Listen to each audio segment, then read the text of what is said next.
చాలామంది పేషెంట్స్‌ని కలిసినప్పుడు మీ cycle history ఎలా ఉంది అన్నట్టుగా అడుగుతాం. అంటే మీ మెన్స్ట్రుయల్ హిస్టరీ అనేది. సో, వాళ్ళు చెప్పేది ఏంటి అంటే, నాకు పెళ్ళైన తర్వాతనే సైకిల్స్ అనేవి ఇర్రెగ్యులర్‌గా అయ్యాయి.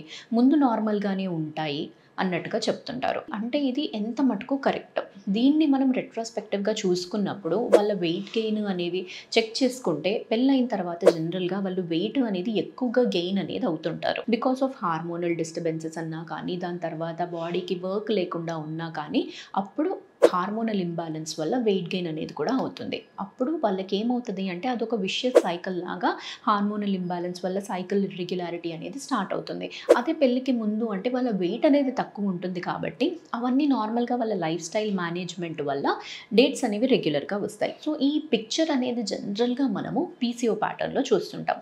సో, ఇలాంటివి ఏవన్నా కానీ ఇలాంటి హిస్టరీలు అనేది ఈ మధ్య ఎక్కువగా అవుతున్నాయి.